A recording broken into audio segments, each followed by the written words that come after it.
शिवयोग में शुरू हो गए हैं शारदीय नवरात्रि।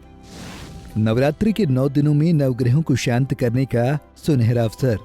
क्या आप अपने नवग्रहों को करना चाहते हैं मजबूत? तो शारदीय नवरात्र में कर लें ये उपाय, सभी ग्रह होंगे आपके हक में। सभी दर्शकों को मेरा गुरमीत बेदी का नमस्कार। हिंदू धर्म में नवरात्रि का बहुत महत्व है और देवी माँ के भक्तों को बड़ी शिद्दत के साथ नवरात्रि पर्व का इंतजार रहता है। साल में 4 बार नवरात्रि आती हैं, जिनमें 2 गुप्त नवरात्रि होती हैं, 2 प्रत्यक्ष नवरात्रि होती हैं और नवरात्रि के दौरान 9 दिनों तक माँ दुर्गा के अलग अलग रूपों की पूजा की जाती है। मैं अपने दर्शकों को बताना चाहूंगा कि शारदीय नवरात्रि की शुरुआत इस बार 15 अक्टूबर से हो रही है और नवरात्रि की खास बात यह है कि माँ दुर्गा हाथी पर सवार होकर आ रही हैं। मैं दर्शकों को बताना चाहूंगा कि शास्त्रों के अनुसार यदि रविवार और सोमवार को नवरात्रि का शुभारंभ हो तो देवी दुर्गा हाथी पर सवार होकर अपने साथ खुशहाली का पैगाम लेकर आती हैं और इस बार 15 अक्टूबर को नवरात्रि की शुरुआत रविवार को हो रही है और समापन 23 अक्टूबर को होगा। मैं अपने दर्शकों को बताना चाहूंगा कि 9 दिनों तक मां दुर्गा के 9 स्वरूपों शैलपुत्री, ब्रह्मचारिणी, चंद्रघंटा, कुष्मांडा, स्कंद माता, कात्यायनी, कालरात्रि, महागौरी और सिद्धिदात्री माता की पूजा अर्चना की जाती है। और ऐसी मान्यता है कि नवरात्रि के 9 दिनों में माता रानी धरती लोक पर विचरण करती हैं और अपने भक्तों के कष्टों को हरकर उनकी मनोकामनाओं को पूरी करती हैं। आज की इस पोस्ट में मैं आपको बताना चाहूंगा कि नवरात्रि में मां दुर्गा के 9 रूपों की पूजा के साथ 9 ग्रहों को शांत करने का सुनहरी मौका भी हमें हासिल हो रहा है, क्योंकि हर देवी का संबंध किसी न किसी ग्रह से जरूर है। जब हम देवियों के नवरात्रि के दौरान पूजा करते हैं तो उस देवी से संबंधित ग्रह दोष भी शांत हो जाते हैं, पुण्य फल मिलने लगते हैं। इस बार शारदीय नवरात्रि आश्विन माह के शुक्ल पक्ष की प्रतिपदा तिथि 14 अक्टूबर को रात 11:24 पर शुरू होगी और 16 अक्टूबर को प्रातः 12:03 पर समाप्त होगी। उदय तिथि के अनुसार नवरात्रि की शुरुआत 15 अक्टूबर से मानी जाएगी। मैं अपने दर्शकों को बताना चाहूंगा कि नवरात्रि के दौरान किस देवी की आराधना से, किस ग्रह के दोष से मुक्ति पाई जा सकती है। देवी के 9 स्वरूपों में शैलपुत्री की पूजा करने से चंद्रमा से संबंधित दोष दूर होते हैं। ब्रह्मचारिणी की पूजा करने से कुंडली में मंगल ग्रह से संबंधित दोषों से मुक्ति मिलती है। चंद्रघंटा की पूजा करने से शुक्र ग्रह से संबंधित दोष दूर होते हैं, शुक्र ग्रह मजबूत होते हैं। मां कुष्मांडा जो है वो सूर्य का मार्गदर्शन करती हैं, अतः इनकी पूजा से सूर्य के सभी दोषों से मुक्ति पाई जा सकती है। मां स्कंद माता की पूजा से कुंडली में बुध ग्रह से संबंधित दोष दूर होते हैं। मां कात्यायनी की आराधना से गुरु के दोषों का निवारण होता है और देवगुरु बृहस्पति को मजबूती मिलती है। इसी तरह मां कालरात्रि की आराधना से शनि से संबंधित दोषों से मुक्ति मिलती है। मां महागौरी की विधिवत पूजा अर्चना से राहु से संबंधित दोषों का नाश होता है। मां सिद्धिदात्री की पूजा केतु से संबंधित सभी दोषों को समाप्त करती है। मैं दर्शकों को विस्तार से बताना चाहूंगा कि नवरात्रि के पहले दिन मां शैलपुत्री की आराधना की जाती है। मां शैलपुत्री पर्वतराज हिमालय की पुत्री हैं। इन्हें पार्वती के नाम से भगवान शंकर की पत्नी के रूप में भी पूजा जाता है। इनका वाहन वृषभ यानी बैल है। इनके दाएं हाथ में त्रिशूल है, बाएं हाथ में कमल धारण किए हुए हैं। मां शैलपुत्री की आराधना से चंद्रमा से संबंधित जो दोष है उनसे मुक्ति पाई जा सकती है। वैदिक मान्यताओं की बात करें तो चंद्रमा भाग्य के प्रदाता हैं, जो मां शैलपुत्री द्वारा शासित हैं।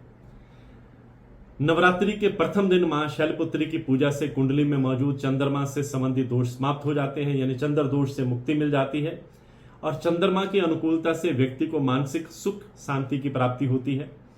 नवरात्रि के दूसरे दिन मां दुर्गा के देवी ब्रह्मचारिणी स्वरूप की पूजा की जाती है। देवी ब्रह्मचारिणी के दाएं हाथ में माला, बाएं हाथ में कमंडल है। वैदिक मान्यताओं के अनुसार बल और साहस के दाता मंगल देवी ब्रह्मचारिणी द्वारा शासित हैं।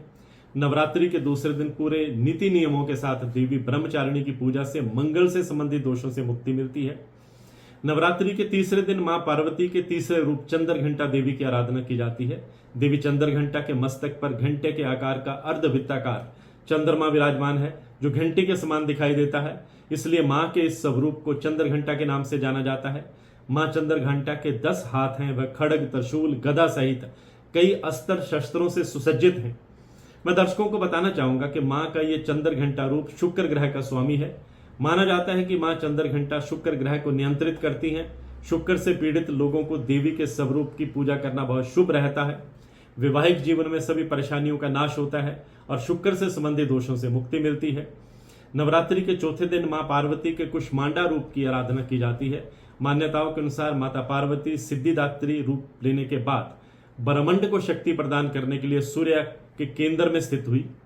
मां कुष्मांडा सूर्य को दिशा और ऊर्जा प्रदान करती हैं, इसलिए भगवान सूर्य का शासन देवी कुष्मांडा द्वारा किया जाता है।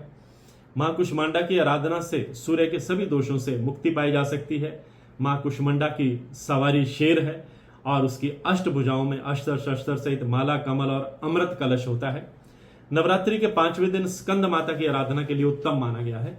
मां के स्वरूप की 4 भुजाएं हैं और उन्होंने अपने दाएं हाथ में भगवान कार्तिकेय को थामा है, वहीं 2 अन्य हाथों में कमल के फूल और एक हाथ में वर मुद्रा में है।